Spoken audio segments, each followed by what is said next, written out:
Itu saja, Queen dan teman-teman semua, rute percakapan kita ini pengantar untuk diskusi yang lebih panjang, saya pikir. Thank you. Oke, Mo, aku punya pertanyaan deh, Mo. Oh, by the way, Bapak Ibu teman-teman, kalau mau bertanya juga bisa via kolom chat ya.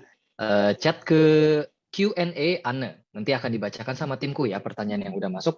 Tapi aku mau mulai bertanya dulu ya, teman-teman ya. Privilege jadi host, bisa nanya duluan.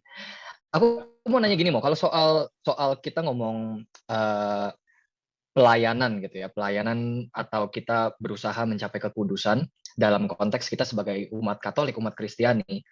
Um, Tadi kan Romo bilang kalau kita nggak butuh sampai harus jadi imam, kita bisa menjalani kehidupan awam kita, at the same time kita mencapai kekudusan gitu. Nah, dalam konteks itu tuh aku masih suka bingung antara misalnya nih aku adalah seorang ayah, apakah dengan aku menjadi ayah yang baik dan menjadi suami yang baik untuk istriku, aku menjadi karyawan yang baik di tempat di mana aku bekerja, terus aku membangun intimasiku sama Tuhan serajin itu dengan menghindari semua perbuatan dosa yang nggak berkenan di mata Tuhan, mengikuti seluruh perintah Allah dan juga perintah gereja gitu. Tapi misalnya aku nggak pelayanan, as in aku nggak terlibat di pelayanan gereja atau nggak terlibat di pelayanan seperti ini di Kombas gitu. Jadi kayak aku berusaha menguduskan diriku tanpa mengambil peran dalam memperbesar kerajaan Allah gitu dengan melayani dengan apa ya menjaring manusia gitu mungkin. Nah itu tuh apakah dalam konteks kita orang Katolik itu termasuk kita bisa mencapai kekudusan atau sooner or later kita harus pelayanan dalam bentuk apapun, komunitas, di gereja, or anything gitu. Gimana mau kalau kayak begitu? Ingat ya, Queen, perumpamaan tentang Tuhan yang memberi talenta kepada hamba-hambanya. Ingat nggak lu? Jadi ada yang diberi 5 talenta, ada yang diberi 10 talenta, ada yang diberi 1 talenta. Yang diberi 5, kemudian mengusahakan talenta itu, lalu pulang menjadi 10. Yang 10 mengusahakan talenta itu, pulang kepada tuannya, lapor bos, sekarang jadi 20. Apa kata-kata Tuhan? Tuhan bilang begini, hai hamba yang rajin, hai hamba yang baik dan setia. Dengan yang 1 talenta apa yang terjadi? Dia menanam talenta di dalam tanah, lalu ketika tuannya balik, dia gali, dia balikin tuh talentanya. Talentanya tidak berbuah. Lalu apa yang Tuhan itu katakan dalam perumpamaan Yesus? Hai hamba yang malas dan jahat. Jadi memang semua kembali kepada diri kalian masing-masing. Tiap orang itu diberi talenta untuk melayani. Setiap orang. Tidak ada orang yang tidak diberi talenta untuk melayani. Bahkan kalau kehadiranmu saja ada di sini seperti 140 dari sekian, ini bagian dari pelayanan Anda. Anda mendengarkan Romo, Anda ikut berdiskusi, Anda ikut berpikir, Anda ikut merenungkan. Ingat, itu bagian dari pelayananmu.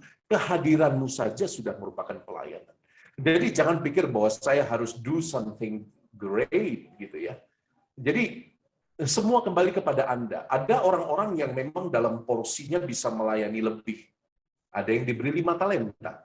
Ada orang-orang yang diberi 10 talenta. Oh, lebih lagi dia ikut jadi koordinator ini, koordinator itu, bahkan ikut melayani dalam partai politik, memberi kesaksian tentang siapa itu gereja Katolik di tengah dunia, dan itu bagus karena talentanya dia kembangkan. Tapi jumlah itu bukan yang Tuhan hitung. Yang Tuhan hitung itu, Tuhan kan tidak bilang dalam perumpamaan, bagus ya, sekarang lu 5 jadi 10. Itu pedagang di Glodok, maaf. Tapi sekarang, ya kan, itu kita orientasinya cuan, tapi Tuhan tidak orientasinya cuan. Tuhan bilang apa? Tuhan bilang, hai hamba yang baik dan setia. Jadi orang diukur dari kebaikannya dan kesetiaannya mengembangkan talenta. Kembali pada pertanyaanmu, jadi kalau saya a good dad, mungkin itulah pelayananmu. Kalau kamu belum bisa melayani lebih dari itu, ya tidak apa-apa. Mengapa tidak? Tapi kalau you punya waktu, you punya kesempatan, you ada platformnya, you punya komunitasnya, tapi you tidak mau karena engkau malas, itu perkara yang lain. Nanti di pengadilan Tuhan akan tanya padamu, oh engkau hamba yang malas dan jahat. Gitu ya. Jadi semua kembali pada suara hati. Semua kembali pada suara hatimu yang jujur. Do I have time? Do I have chance? Do I have enough courage? Do I have like bigger community that can support my service, my ministry? Kalau jawabannya semua iya, mengapa tidak? Terjunlah, mulailah melayani. Apalagi lo orang kalau yang masih jomblo-jomblo punya kesempatan untuk melayani daripada wasting time main Mobile Legends, main PUBG. Well, pelayanan. Gitu ya. Oke. Oke. Pertanyaan aku ini soalnya aku sempat kepikir kayak jangankan jadi romo kan. I mean kalau kalau kita jadi imam ya itu udah another apa ya panggilan deh gitu. Tapi seorang awam pun kan ada yang jadi katekis gitu mau misalkan. Atau even katekis mungkin levelnya udah beda deh karena harus belajar dulu soal katekis kan sehingga dia bisa ngajarin orang lain lagi. Atau apakah harus jadi apa ya pembimbing apa sih biak yang ngomongnya biak bimbingan iman anak apakah harus jadi pembimbing gitu. Tapi dengan jawaban Romo barusan aku rasa sekecil apapun kita, sekecil apapun kemampuan dan kapasitas yang kita punya, kita bisa melakukan pelayanan kita ya. Right. Oke. Well noted, jangan sampai kayak Romo tadi bilang, pas lagi ketemu Tuhan diadilin, hey hamba yang malas. Itu sih bingung sih reply-nya bagaimana sih kalau kayak gitu. Jangan sampai kayak gitu teman-teman ya. Termasuk saya juga. J, udah ada pertanyaan yang masuk belum J? Belum ada. Belum ada? Oh oke. Iya. Karena memang hari ini mungkin temanya Romo hari ini lebih seperti reminder gitu ya. Jadinya teman-teman mungkin pada bingung kali. Mau nanya apa? Lebih ke arah oke gue diingatkan kembali. Cuman mau menurut Romo ya, aku penasaran deh. Menurut Romo tuh kira-kira nih, kalau kita ngelihat zaman dulu para rasul gitu ya, Simon Petrus gitu, dia ninggalin jala dia begitu Tuhan Yesus manggil dia buat ikut dia gitu kan. Itu kan gambaran zaman dulu ya dengan pekerjaan Simon Petrus saat itu gitu. Aku suka bayangin kalau misalnya Tuhan Yesus datangnya tuh di zaman sekarang nih, 2021 gitu. Dan Simon Petrus kerjaannya bukan nelayan, Simon Petrus kerjaannya TikTokers gitu misalnya. Dia lagi joget-joget depan handphone, Tuhan Yesus ajak dia pergi dan dia langsung tinggalin handphone dia. Itu kan gambaran kalau sekarang orang meninggalkan pekerjaannya gitu, seperti Simon Petrus ninggalin nelayannya dulu gitu. Apakah aku suka mikirin sih mau maksudnya apakah benar-benar bisa zaman sekarang itu ada santo santa atau bahkan ada rasul yang katakanlah level gitu. Levelnya tuh seperti dulu gitu. Back then 2000 tahun, lebih dari 2000 tahun yang lalu dengan semua kondisi di saat itu gitu. Apakah mungkin gitu bisa ada orang seperti rasul-rasul Tuhan Yesus atau santa-santa yang seperti dulu gitu dengan kehidupan era sekarang yang benar-benar 2021 gitu. Sangat mungkin, kenapa tidak? Kita punya modern saints ya yang dikenal karena keutamaan. Jadi santo santa kanonikal itu yang maksudnya kanonikal itu yang diakui oleh Vatikan, yang diakui oleh Roma dan yang masuk dalam kalender liturgi adalah mereka yang memang punya keutamaan yang diakui oleh gereja. Yang tidak diakui oleh gereja ada banyak, makanya kita rayakan mereka santo-santa yang terkenal maupun yang tidak terkenal. Yang punya keutamaan seperti para rasul, seperti para martir di zaman yang lampau, seperti para perawan suci dan gembala umat di zaman yang lampau ada banyak.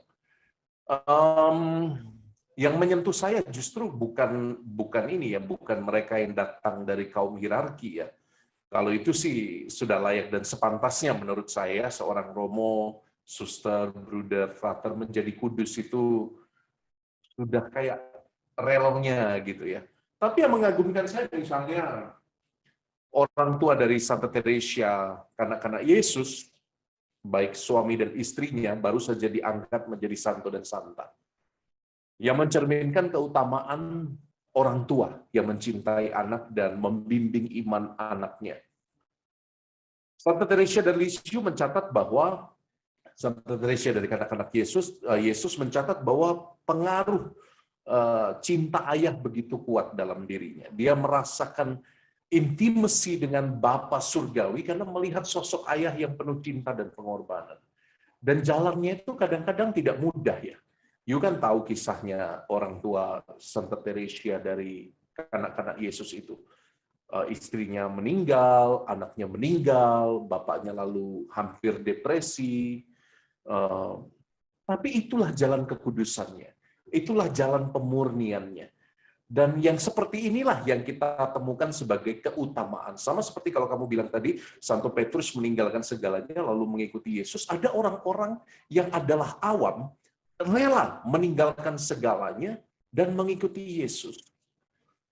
Kita selama ini akrab dengan K-pop, dengan drama Korea, tapi lupa bahwa tradisi Katolisitas di Korea Selatan itu dimulai dari orang-orang awam, dari katekis-katekis luar biasa. Korea Selatan menjadi satu-satunya negara di dunia yang model pewartaannya tidak top down. Artinya tidak dari misionaris lalu membaptis orang, tidak. Korea Selatan, iman Katoliknya ditumbuhkan oleh para martir awam.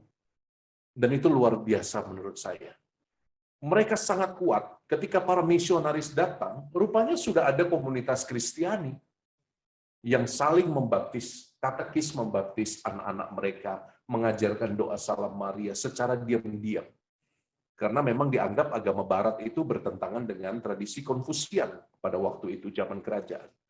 Dan mereka banyak sekali dibunuh pada saat pengejaran dan penganiayaan, termasuk Santo Andreas Kim Tae-gon, imam pertama dari Korea Selatan, yang datang dari keluarga Kristiani yang mendapat pengajaran bukan dari misionaris. Siapa lagi misalnya temannya siapa? Andreas Kim Tae-gon dan Paulus Chong Ha-sam. Itu martir yang adalah katekis biasa, awam seperti Anda. Awam biasa, bukan imam, bukan orang-orang hebat, tapi mereka melayani dengan luar biasa. Mereka committed dengan apa yang Tuhan percayakan pada mereka.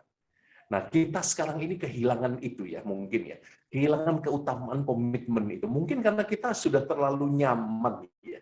Gereja kita itu besar, terstruktur dengan rapi, mau apa juga ada yang melayani. Jadi mengandalkan pelayanan orang lain daripada mulai melayani, mulai keluar dari kenyamanan diri sendiri. Padahal orang yang diberi lebih itu dituntut lebih.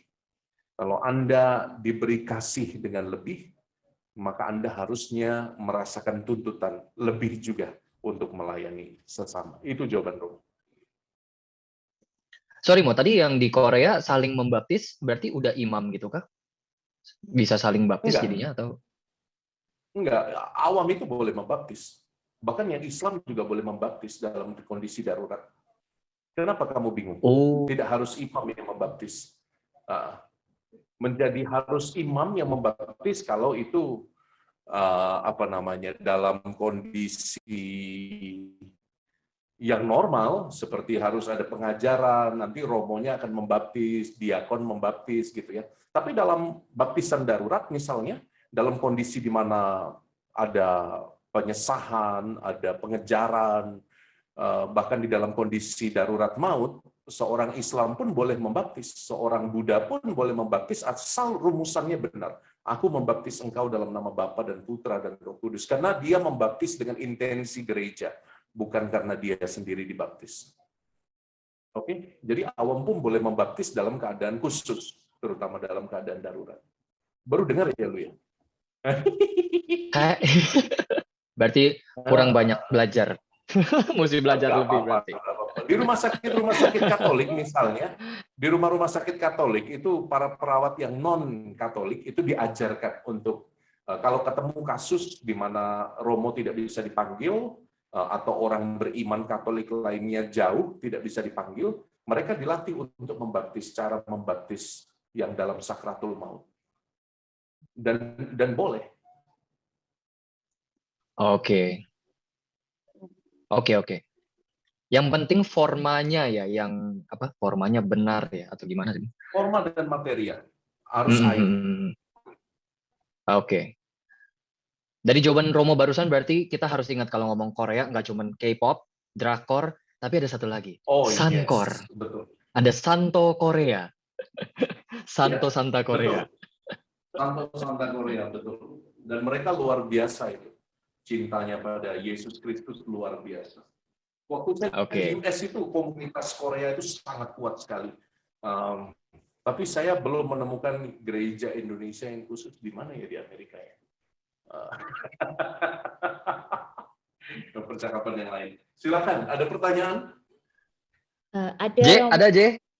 Sudah ada. Ada 3 pertanyaan, tapi setelah saya baca tiga-tiganya itu intinya dan poinnya itu sama. Jadi aku coba rangkumin ya. Pertanyaannya, bagaimana menemukan kedamaian hati nurani ketika kita melayani anggota komunitas yang setengah-setengah dan terkadang kita tidak diperdulikan atau diremehkan. Terima kasih. Bagaimana melayani? Coba diulangi, bagaimana melayani? Bagaimana menemukan kedamaian hati nurani ketika kita melayani anggota komunitas yang setengah-setengah dan terkadang kita tidak dipedulikan dan atau diremehkan. Oh, oke. Orang yang suam-suam kuku, bagaimana nih? Padahal teman satu pelayanan nih. Kan Romo tadi baru bilang, mungkin jalan kekudusan itu adalah dengan belajar menerima kerapuhan orang lain. Dengan menerima bahwa orang lain juga berproses. Dengan menerima bahwa orang lain itu kadang punya apa ya? Punya kondisinya masing-masing yang mungkin kita nggak bisa mengerti. Kamu tahu nggak ada misalnya ada anak yang pernah Romo jumpai? Karena saya sekarang tugas di SMA Yosudarso baru beberapa pekan ini, tapi saya tinggal di dalam asrama Putra Leo Dehon, ada 58 laki-laki muda bersama saya. Saya tuh bingung ya ini ya, waduh kok pemandangannya semua sama ya. Karena Romo dari paroki besar lalu pindah ke asrama Putra untuk menjadi kepala sekolah. Saya melihat ini ada satu anak yang misalnya apa? Kalau disuruh doa Bapa kami itu angot-angotan gitu ya. Nggak buka mulut gitu. Jadi pas saya tanya, kenapa sih lu kok nggak buka mulut doa Bapa kami? Nggak apa-apa Romo, nggak apa-apa. Ternyata setelah saya tanya pembimbingnya, rupanya anak ini punya luka batin dengan ayahnya. Sehingga dia banyak disiksa oleh ayahnya sejak kecil. Karena ibunya pergi meninggalkan ayahnya dan anak ini dianggap sebagai salah satu sebab. Jadi ayahnya pelariannya adalah marah dan memukuli anak ini. Sehingga setiap kali anak ini doa Bapa kami, dia teringat akan bapaknya sendiri. Dan itu sebabnya dia tidak buka mulut. Kalau saya hanya pakai logika, kalau saya hanya pakai otak saya, ya saya akan marahi dia. Kamu kalau doa ya doa, buka mulut, Bapa ya Bapa. Tapi begitu saya dengar kisah di belakang itu, renyuh hatiku. Saya berjanji pada diriku bahwa saya akan jadi figur Bapa yang baik untuknya. Dan itu mengubah saya secara eksistensial juga. Maka untuk orang-orang yang menyebalkan dalam satu tim pelayanan, ingatlah, berbelas kasih, berwelas asih. Pasti ada kondisi yang menyebabkan mereka menjadi menyebalkan. Pasti ada kondisi di luar dirinya yang kadang-kadang nggak bisa dia pilih. Kadang-kadang mereka juga adalah korban. Dan respon mereka yang kamu tahu kan hanya yang menyebalkan, tapi mengapa mereka menjadi orang yang menyebalkan, mungkin tidak begitu kita dalami. Jadi kekudusan juga adalah soal penerimaan, acceptance, soal pengampunan. Orang yang setengah-setengah pelayanannya pun pasti punya alasan. Mereka pasti punya kondisi masing-masing. Ya, nah tugasmu itulah untuk mencari tahu apa yang bisa kamu bantu. Apa yang bisa kamu tolong supaya dia menjadi maksimal dalam pelayanan. Alih-alih menghakimi, alih-alih menjauhi, dasar pemalas, cari muka, pelayanan yang cuma ikut nama doang. Disuruh kerja kagak mau gitu. Kita kan seringkali responnya seperti itu dan sedangkal itu responnya. Padahal kesucian adalah soal understanding, compassionate, soal acceptance. Wah, indah sekali saya ngomongnya. Merinding saya. But it's true, it's true. Oke, ada lagi pertanyaannya yang lain? Ada Romo, waduh jawabannya Romo barusan itu benar-benar pengingat ya, reminder bagi kita semua, apalagi yang aktif di pelayanan. Maksudnya namanya melayani itu pasti kan ketemu tuh orang-orang yang aduh kadang ngeselin, kadang tuh kesel banget gitu kan. Ini benar-benar kayak oh my god, aku sendiri kayak tertawa langsung jelek. Oh oke. Memang harus mengerti. Pertanyaannya barusan pertanyaan kamu pribadi aja ya. Bukan pertanyaanku, tetapi ternyata memberikan Ternyata jawaban bukan buat pertanyaan. Curhat guys ternyata. Ternyata reminder sekali, ternyata benar-benar menohok loh buat aku. Terima kasih Romo. Ini pertanyaan berikutnya ya, yang ini mirip, ada 2 pertanyaan tapi mirip. Malam Romo, terkait dengan aspek pelayanan, seperti yang Romo sampaikan dalam poin presentasi di dunia sekarang, bahwa dunia semakin sekuler. Pertanyaan saya, bagaimana cara untuk tetap menyalakan api pelayanan dalam diri kita dalam proses pelayanan, atau apakah itu sebagai rahmat yang waktunya sesuai dengan waktu Tuhan? Terus yang berikutnya itu menanyakan mengenai kalau pengalaman dalam pelayanan mengalami up and down itu bagaimana menyikapinya, tips-tipsnya. Seperti itu Romo. Terima kasih. Iya. Nah, ini soal yang konkret dan praktis. Saya senang karena pembicaraan saya biasanya memang walaupun ada teologis, ada filosofisnya, tapi saya selalu berusaha mendaratkannya pada hal-hal yang praktis. Jangan-jangan kita tahu banyak tapi lupa untuk melakukan. Maka saya senang dengan pertanyaan ini. Saya merasa dunia sekuler itu bukan musuh ya. Pop culture dengan segala bentuknya yang sangat dangkal dan sangat vulgar, itu bukan musuh.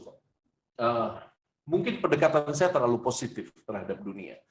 Tapi coba Anda renungkanlah.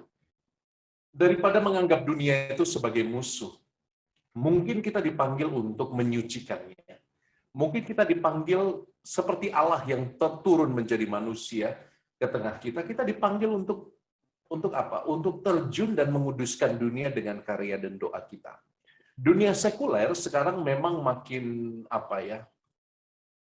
Banyak orang bilang ini ancaman terhadap budaya Kristiani. Ada apa namanya?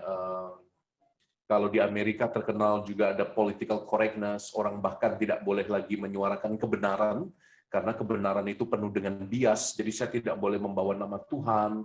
Kalau ketemu orang nggak boleh ditanya kamu agamanya apa di Amerika itu ya, karena itu bagian dari political correctness. Bahkan saya tidak boleh menyatakan sesuatu yang pendapat yang tentang gender ideology misalnya. Saya tidak boleh menyatakan bahwa kaum homo, LGBTQ itu adalah dosa. Di mimbar umum saya tidak boleh mengatakan seperti itu. Walaupun kita tahu dan yang benar itu seperti apa, karena ini termasuk bagian dari political correctness. Jadi memang dunia sekuler banyak yang menganggap sebagai musuh. Tapi kalau saya sih melihatnya begini. Kalau kamu tahu bahwa dunia sekuler itu musuh, so what? Apa yang akan kamu lakukan? Kalau kamu hanya membenci dan menjauhi, apakah kamu cukup membantu orang lain untuk mengenal Kristus? Maka alih-alih kamu membenci dan menjauhi mereka, mungkin ini saat yang tepat untuk mengenal mereka, untuk berwelas asih, untuk mengetahui dan untuk mewartakan apa itu kebenaran tanpa melukai hati. Untuk mewartakan bahwa inilah jalan Tuhan mencintai kita, tanpa menyakiti hati mereka. Maka saya sangat bisa mengerti mengapa Paus Fransiskus ketika ditanya, apa pandangan Anda tentang LGBTQ? Paus Fransiskus langsung mengatakan, hey, saya bukan hakim. Apakah Paulus tidak tahu ajaran gereja? Tahu. Tapi dia memilih untuk lebih dulu mengerti sebelum menghakimi. Dia memilih untuk menerima lebih dahulu sebelum menjustifikasi orang lain. Kan rasanya kalau kita kenal, dekat, hangat, untuk berbicara tentang kebenaran pada orang yang tidak mengenal Allah, itu akan lebih make sense daripada orang yang sudah antipati lebih dulu pada gereja, lalu kita musuhi, lalu kita berdebat tanpa akhir. Bagaimana mungkin kita bicara tentang Tuhan kalau di level sesama manusia saja kita tidak bisa berdialog dengan hati yang terbuka? Saya punya banyak kawan-kawan yang agnostik dan ateis di Amerika, apalagi di tempat saya kuliah, tempat yang sangat liberal. Ada salah satu teman saya yang menjadi dekat itu, saya bingung lihatnya. Ini badannya, maaf, ini orang African American, dia badannya wanita tapi berjenggot. Saya pikir saya harus menyapa dia apa gitu. Dia seorang transgender gitu ya. Dan saya kalau ke kampus, karena itu kampus Katolik, kampus Jesuit, Marquette University, saya pakai kolar karena saya mengajar di sana, mengajar S1 juga. Lalu saya panggil dia apa ya?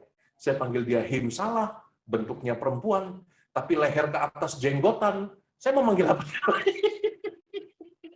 Saya mau manggil harus juga salah gitu ya, atau she juga salah, atau jadi saya belajar banyak dari perjumpaan itu. Jadi alih-alih saya menjustifikasi kamu salah, kamu pendosa, bukankah lebih baik kalau saya mengenal siapa namamu, apa pergulatanmu di balik kebingungan gendermu, apa yang terjadi dengan hidupmu? Oh, kamu rupanya mengalami ini ya, tekanan dari masyarakat, kebencian terhadap ras kulit hitam. Oh, rupanya sejarahmu panjang sekali ya, sejarah penekanan, perbudakan di masa lampau. Hanya dengan demikian saya bisa pelan-pelan mengerti, dan dia juga bertanya, mengapa engkau jadi imam? Apa yang kau yakini dalam ajaran gereja Katolik? Dan kita bisa bicara tentang pandangan gereja Katolik yang rigid tentang LGBTQ. Saya bilang ya, yang dosa itu aktusnya, tindakan seksualnya tetap dosa. Dan dia menghargai itu. Dia menghargai itu karena sudah kenal lebih dahulu. Jadi apa yang mau katakan dari cerita ini? Mungkin kita menghadapi dunia sekuler jangan sebagai sesuatu yang harus dimusuhi, dibenci, dan dijauhi. Memang logika industrialis, logika postmodernisme, di mana tidak ada lagi kebenaran tunggal, di mana tidak ada lagi Tuhan, kemudian logika individualistis, materialistis, itu semua buruk. Kita harus berani mengatakan itu semua buruk. Tapi saya lebih menggunakan metodenya Santo Antonius malam hari ini, mengundang Anda. Santo Antonius dari Padua itu, ketika dia ingin mewartakan Kristus, karena tidak ada orang di gereja, orang semua pada ngumpul di bar, lagi minum-minum, ya dia ikut minum-minum, dia ikut mewartakan Kristus di sana. Dan orang mencintai dan mengasihi dia. Jadi jangan salahkan saya kalau Anda nanti akan menemukan saya lagi mepet di pojok bar di Kuta, atau di mana. Dengan kolor dong ya, Mo ya. Bukan sesuatu untuk dibenci atau dimusuhi, Queen, oke? Gitu. Silakan. Semua menjadi jelas ya. Jadi kita tidak kehilangan jati diri kita sebagai murid Yesus, tetapi di satu sisi kita tidak menjadi jauh dengan mereka yang belum mengikuti Yesus secara konsisten. Mungkin kita juga harus kembali ingat langkah evangelisasi ya, Mo ya. Kalau salah satu awalnya adalah berteman juga kan? Exactly, ya.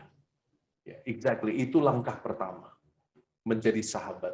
Mulailah menjadi friend. Gitu kira-kira.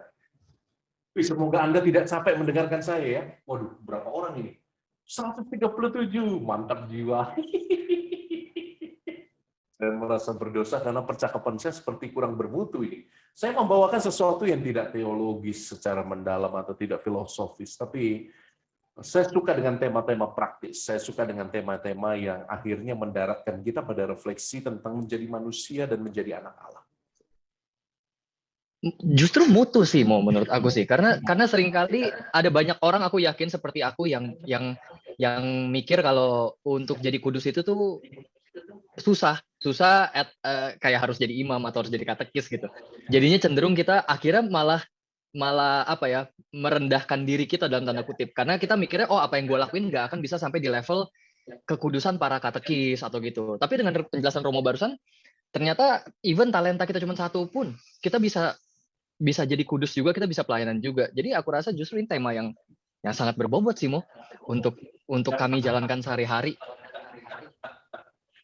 Mo, by the way, kalau ke Pluit by the way, nanti bilang-bilang ada 3 seafood yang enak. Aroma, sentosa, sama cabai hijau. Nah, jadi paginya kita ke seafood A, siangnya ke B, malamnya ke C, Mo.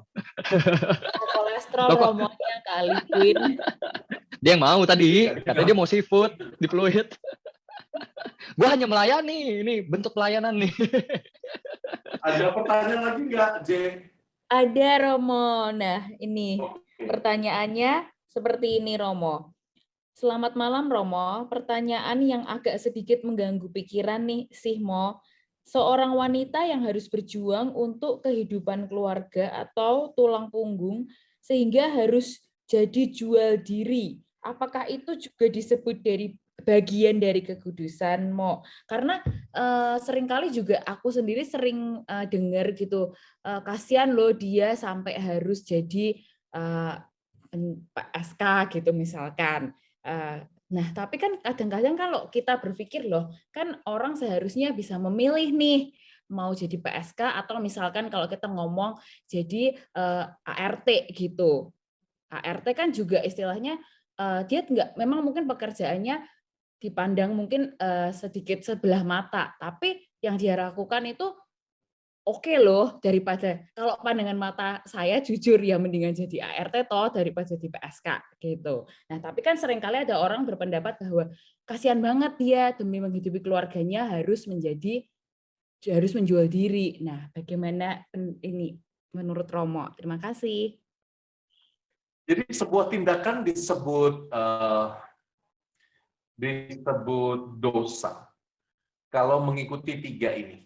1, intensinya. Untuk mempertimbangkan sesuatu apakah dosa atau tidak, itu intensinya. Intensinya baik atau tidak. Jadi kalau dia mau jadi PSK dengan intensi menghidupi anak-anaknya, beli susu, ditinggal suami, intensinya baik atau tidak? Baik ya. Oke. Lalu intensi, kemudian objek perbuatannya sendiri. Objek perbuatannya sendiri baik apa buruk? Objek perbuatannya itu menjual diri, menjadi PSK. Itu buruk.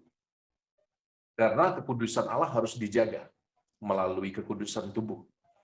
Lalu yang ketiga, intensi, objek dari perbuatan itu sendiri, dan situasi, apakah dia bebas atau tidak. Mungkin dia tidak bebas, mungkin dia terpaksa. Tapi dua hal yang pertama dan ketiga itu mungkin meringankan dosanya, tetapi karena objeknya itu sendiri buruk, maka tidak bisa dianggap sebagai sesuatu yang baik. Jadi untuk menilai sebuah perbuatan itu dosa atau tidak harus memenuhi pertimbangan 3 unsur ini. 1, kalau tidak dipenuhi, salah satu saja kalau tidak dipenuhi, itu termasuk dalam kategori dosa. Jadi yang pertama saya ulangi, intensinya, baik atau tidak. Yang kedua, situasinya, apakah dia bebas atau tidak. Dia terpaksa atau tidak. Jadi mungkin saja dia intensinya baik, dan dia terpaksa, lalu tidak menjadi dosa kan karena tidak ada kebebasan, tapi ternyata objek moralnya sendiri, objek perbuatannya sendiri menjual diri itu kan buruk. Maka yang ketiga inilah yang menjadikan itu berdosa. Mungkin yang 2 pertama masih belum masuk kategori dosa, tapi karena objek perbuatannya yang jual diri adalah dosa, maka itu termasuk dosa.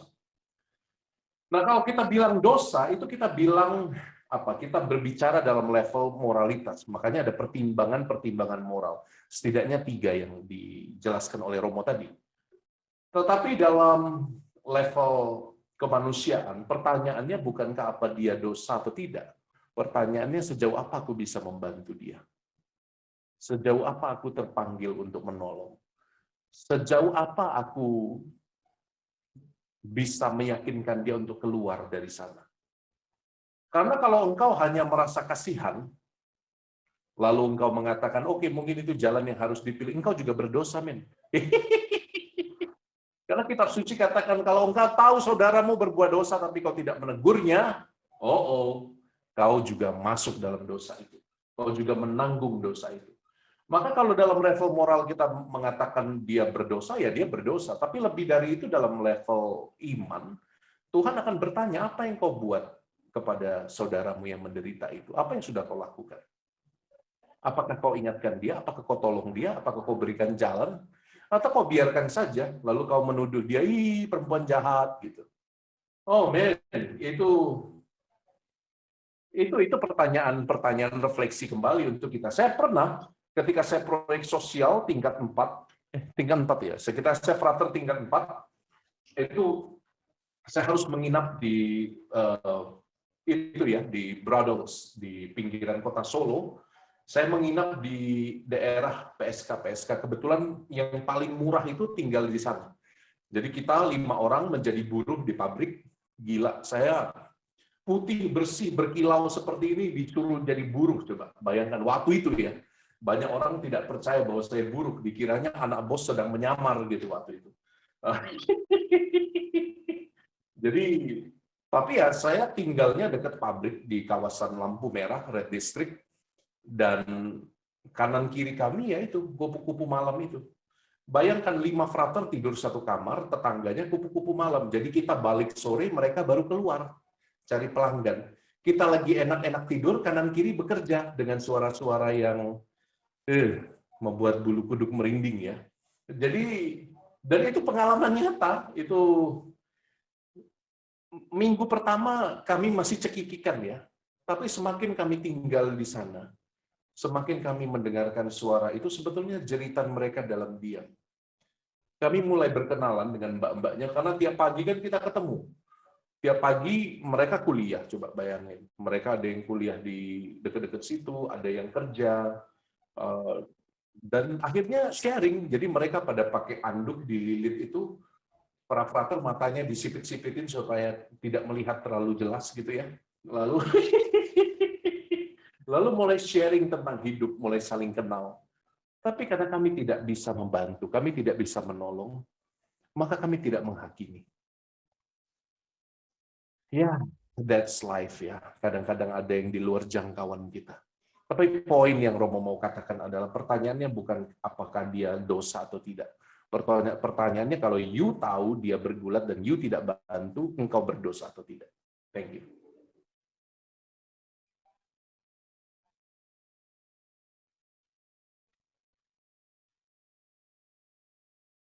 Oke, mantap. Wih, jam 9 lewat, men. Sudah mengantuk? Belum. Lanjut. Satu lagi J kalau ada J. Satu lagi boleh. Ada J?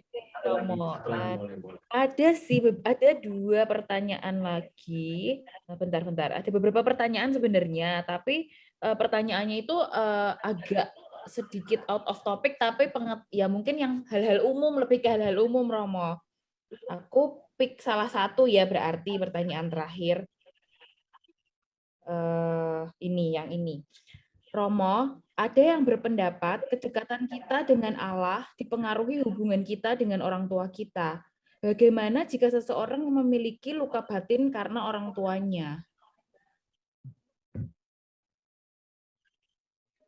Tergantung kamu mau ngikut yang mana. Saya kayaknya minggu lalu sudah memberi buku yang sangat bagus itu ya. The Courage to be Disliked itu. Kayaknya saya pernah bicara di komunitas ini tentang 2 pendekatan psikologi yang berbeda. Kalau menggunakan pendekatannya Jung dan misalnya Freud, kita akan melihat masa lalu sebagai sumber masalah. Jadi saya yang sekarang ditentukan oleh masa laluku. Dan itu penjelasan yang umum diterima orang. Karena saya dulu sering dipukul sama orang-orang jenggotan, maka saya takut sekarang dengan orang jenggotan. Jadi seolah-olah masa sekarangku adalah hasil dari produk trauma di masa lalu. Itu kalau menggunakan pendekatan Freud, Jung, dan pendekatan psikoanalisa yang lain. Tapi ada satu pendekatan lain yang orang juga tidak familiar, namanya pendekatan Adlerian. Jadi ada seorang psikolog, psikoanalisa yang terkenal juga namanya Adrian Adler. Dia mengatakan bahwa sebetulnya masa lalu tidak menentukan siapa saya, pengalaman trauma itu tidak menentukan siapa saya dan masa depan saya. Saya ditentukan oleh kebutuhan saya. Jadi misalnya orang kalau suka cari perhatian bukan karena dia di masa lalu itu tidak diperhatikan orang tuanya menurut Adler. Menurut Adler dia bertindak cari perhatian karena memang dia haus perhatian, itu saja.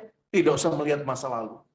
Saya kok belakangan ini lebih cenderung melihat pendekatan Adler itu sebagai alternatif supaya orang tidak terjebak pada trauma masa lalu. Kadang-kadang sistem reaksi kita yang sekarang ini ditentukan oleh kebutuhan psikologis kita yang sekarang ini juga. Bukan karena masa lalu kita. Bukan karena pengalaman traumatis kita. Nah, ini salah satu alternatif pikiran, pandangan yang baru tentang psikoanalisa belakangan ini. Jadi yang dianalisa bukan masa lalunya, tapi sebetulnya apa yang dia rasakan, apa yang dia butuhkan saat ini. Ketidakmampuan orang untuk misalnya, seperti dalam contoh saya, doa Bapa Kami misalnya, itu bukan karena dulu dia dibenci oleh bapaknya, bisa jadi karena memang dia ingin mencari perhatian Romo. Supaya saya tegur, supaya saya memperhatikan dia ekstra dibanding teman-temannya yang lain. Kalau Anda perhatikan contoh saya. Tapi pendekatan yang populer kan selalu melihat ke masa lalu. Pendekatan yang populer itu, apa ya sebabnya ya? Pendekatan sebab akibat ini atau pendekatan kausalitas bahasa filosofisnya adalah pendekatan yang enak dicerna, gampang dicerna, mudah diterima. Dan kita memang gampang mengerti. Sementara kalau pendekatan Adlerian itu sulit kadang-kadang atau sulit dijelaskan. Dia berfokus pada masa sekarang. Maka pertanyaan ini baik menurut saya. Fokusnya di mana? Kalau engkau selalu berfokus pada masa lalu, jangan-jangan kita ditentukan oleh masa lalu kita. Kita didefinisikan oleh trauma-trauma kita. Dan kita menjadi gagal untuk move on. Pertanyaan saya untuk Anda, coba sekarang mulai berubah cara analisanya. Analisanya dengan tidak lagi melihat masa lalu Anda yang tidak baik-baik saja, tapi Anda melihat apa sih kebutuhanku? Mengapa sih aku susah berdoa? Secara logis Anda coba, secara rasional Anda coba melihat sebab-sebab, atau bukan sebab ya, kebutuhan-kebutuhan apa yang menyebabkan Anda menjadi sulit berdoa dan sulit fokus misalnya. Mungkin karena Anda ingin sempurna. Mungkin karena Anda ingin dikenal orang lain. Maka Anda tidak merasa nyaman kalau doa sendiri, karena Anda ingin diperhatikan orang misalnya. Ketika doa sendiri malah tidak keluar kata-katanya. Atau mungkin Anda tidak nyaman juga dengan diri sendiri, sehingga ketika berdoa di depan umum Anda tergagap-gagap. Coba dikenali kebutuhan psikologis apa yang Anda miliki saat ini, yang tidak perlu berhubungan dengan masa lalu. Ini model pendekatan yang lebih baru, lebih rumit, tapi yang mau saya katakan adalah, kamu mau fokus ke masa lalu, kamu mau fokus ke masa sekarang, keduanya sama. Yang penting engkau kalau mau disembuhkan, engkau kalau mau dipulihkan betul-betul sebagai manusia yang bahagia, harusnya engkau bisa menerima kenyataan kerapuhan dirimu. Hanya orang-orang yang bisa menerima dirinya rapuh dan dirinya tidak sempurna, itulah orang-orang yang bisa memberi kesempatan Roh Kudus untuk menyempurnakan dirinya. Kalau tidak, kita tidak akan pernah bahagia dalam hidup. Jadi semakin kita menjadi manusiawi, semakin kita menjadi ilahi. Semakin kita memberi kesempatan Roh Kudus mengubah kelemahan-kelemahan kita. Satu step, lebih baik.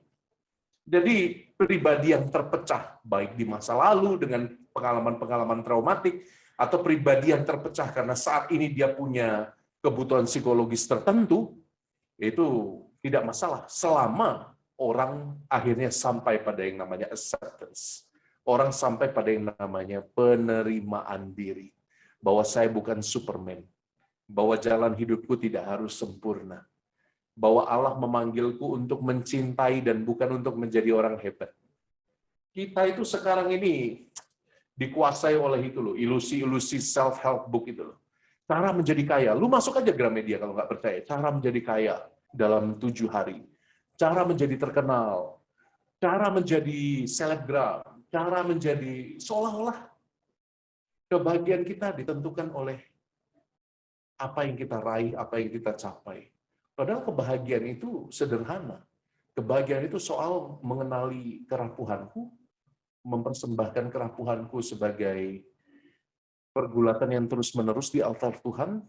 Kita minta Tuhan jadikan kerapuhanku ini persembahan hidupku. Jadi saya memberi seperti janda miskin, bukan kelebihan, tapi juga kekuranganku, kelemahanku. Dan disinilah seni kintsugi dari Jepang itu sangat indah ya untuk kita sebagai penutup. Kintsugi itu seni mengelem kembali keramik yang pecah dengan emas cair. Jadi kalau ada keramik, misalnya gelas pecah, vas bunga pecah, itu di Jepang ada teknik namanya kintsugi. Keramik yang pecah itu kemudian pelan-pelan disatukan kembali, disusun dengan lem emasnya. Lalu menjadi lebih indah daripada bentuk asli atau bentuk semulanya. Karena sudah ditambal dengan emas. Saya sering merasa Roh Kudus itu seperti itu. Orang yang betul-betul menjadi bahagia adalah orang yang menerima keterpecahan dirinya, lalu berusaha untuk menggabungkannya kembali dengan rahmat Roh Kudus. Menjadi utuh dan lebih indah daripada sebelumnya. Begitu Queen. Dongeng malam hari ini. Mantul, mantap betul. Sangat-sangat membantu. Kita berikan tepuk tangan dulu untuk Romo Koko. Dengan pertanyaan barusan kita juga menutup Kombas malam hari ini ya. Thank you so much buat Romo Koko nih yang udah menyiapkan waktunya untuk sharing. Thank you, kita yang thank you Mo. Semoga dengan sharingnya Romo barusan, kita selalu berusaha ya untuk mencapai kekudusan. Dan ternyata sangat mungkin untuk bisa mencapai kekudusan lewat jalan hidup kita yang awam di dunia yang sekuler ini. Dan ingat, semua talenta berapapun yang kita punya, berapapun yang Tuhan udah kasih kita, even 1 atau bahkan mungkin setengah talenta itu ada artinya. Dan kita bisa melakukan pelayanan dengan talenta kita tersebut yang sudah Tuhan berikan ke kita. Amin. Pertama-tama terima kasih untuk komunitas basis Santo Benedictus yang sudah mengundang saya, untuk Queen yang dengan begitu bersemangat mengheli pertemuan kita malam hari ini. Terima kasih Queen dan teman-teman semua, juga JJ. Mari kita tutup pertemuan kita dengan doa. Terima kasih ya untuk Anda semua yang sudah hadir. Dalam nama Bapa dan Putra dan Roh Kudus. Amin. Tuhan, kekudusan itu sederhana ternyata ya Tuhan ya. Karena Engkau menjadikan kami untuk hidup indah, mulia, bermartabat, dan bahagia. Maka ingatkan kami Tuhan kalau kami seringkali bingung dengan hidup kami. Tuhan, tegurlah kami, bentuklah kami senantiasa. Kalau kadang-kadang kami berpikir bahwa kekudusan adalah sesuatu yang mustahil di tengah keramaian hidup yang begitu sibuk ini. Bantu kami Tuhan untuk mengenali Engkau dan bisikan Roh-Mu yang begitu halus lembut. Semoga dalam setiap perjumpaan dengan sesama, kami boleh menjadi sahabat bagi yang lain. Kami boleh menjadi wajah-Mu. Dan kami juga Kau perkenankan melihat wajah-Mu sendiri dalam wajah sesama yang kami layani. Semoga senyum kami, sukacita kami menjadi bagian tidak terpisahkan dari iman kami pada Yesus Kristus Penyelamat. Karena Yesus begitu mencintai kami, Tuhan. Ya dan amin, kami percaya bahwa Yesus ingin kami bahagia. Dan itu dimulai dari usaha panjang, perjalanan panjang Tuhan. Berjalan bersamamu dalam kerapuhan kami. Dalam kondisi kami yang kadang tidak baik-baik saja, dalam keterpecahan diri. Semoga kami memilih mendengarkan suaranya. Engkau kucintai anakku, Engkau kukasihi. Engkau berharga di mataku. Aku yang menenun engkau di dalam rahim ibumu. Aku yang membentuk buah pinggangmu. I am your Lord. I am your God. Dan semoga Tuhan suara-Mu itu, suara kasih-Mu, meneguhkan kami untuk setia berjalan di jalan kekudusan ini. Semoga kelak Tuhan, pada akhirnya nanti saya, Queen, JJ, teman-teman semua boleh berkumpul kembali dalam sukacita surgawi yang tidak terbayangkan indah, elok, dan mulianya. Semoga kami kelak bersatu dalam satu pujian yang sama. Kudus, kudus, kuduslah Tuhan, Allah segala kuasa. Semoga bersama para malaikat kami boleh hidup, memuji Engkau sampai akhir zaman nanti. Kami haturkan doa ini demi Kristus Yesus Tuhan dan pengantara kami. Amin.